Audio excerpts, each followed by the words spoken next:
Welcome to County Portal, your simple source for local government services and public records. Let's get started. Understanding where taxable income is located on Form 1040 is crucial for anyone filing taxes in the U.S. It's not always the first big number you see. Many people confuse total income or adjusted gross income with taxable income. Let's break down how to find that specific line item on your Form 1040.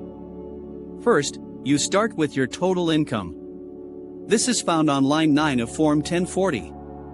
Line 9 is the sum of all your income sources. This includes your wages, salaries, tips, and other compensation from line 1. It also adds any interest income from line 2B, ordinary dividends from line 3B, and qualified dividends from line 3A. Capital gains distributions from line 7 are also included. If you have business income or loss, rental real estate, royalties, partnerships, S-corporations, or trust income, that will also be part of line 9. Pension and annuity income, as well as Social Security benefits, are also factored in here. So, line 9 gives you your total income. However, this is not your taxable income. The next step involves adjustments to income. These are found on Schedule 1, Part 2, and then transferred to line 10 of your Form 1040. Adjustments to income reduce your gross income before you even get to deductions. Common adjustments include deductions for educator expenses, certain business expenses, health savings account deductions, penalty for early withdrawal of savings, alimony paid, IRA deductions, and student loan interest deduction. Once you sum up all your eligible adjustments from Schedule 1, you put that total on line 10. Now, you subtract line 10, total adjustments, from line 9, total income. This calculation gives you your adjusted gross income, or AGI. Your AGI is a very important number, and it's located on line 11 of your Form 1040. Many tax benefits and credits are tied to your AGI. But still, AGI is not your final taxable income. To get to taxable income, you need to consider your deductions. Most taxpayers choose between the standard deduction or itemized deductions. The standard deduction is a fixed dollar amount that reduces your AGI. This amount depends on your filing status, age, and whether you are blind. You can find your standard deduction amount on line 12A if you are not itemizing.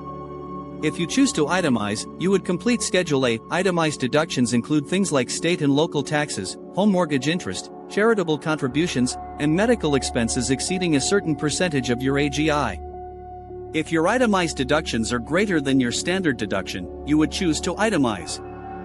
The total of your itemized deductions from Schedule A goes on line 12B. The final deduction amount you are taking, whether standard or itemized, will be listed on line 12D. After determining your standard or itemized deduction, there might be one more deduction to consider for some filers, the Qualified Business Income (QBI) deduction. This deduction is for eligible self-employed individuals and small business owners. If you qualify for the QBI deduction, you would calculate it using Form 8995 or Form 8995SS and then enter that amount on line 13 of your Form 1040. Finally, we arrive at taxable income. This is the number you've been looking for. Taxable income is calculated by taking your adjusted gross income, AGI, from line 11. Then, you subtract your standard or itemized deduction from line 12D. After that, you subtract your qualified business income, QBI, deduction from line 13, if you have one. The result of this calculation is your taxable income, and it is located on line 15 of your Form 1040. This is the amount of income that your federal income tax is actually calculated on. It's the net amount after all eligible reductions. Understanding line 15 is key to knowing your true tax liability. Thank you for watching this breakdown of where to find taxable income on Form 1040. If you found this information helpful, please give this video a thumbs up, subscribe to our channel for more tax tips, and hit the notification bell so you don't miss our next video.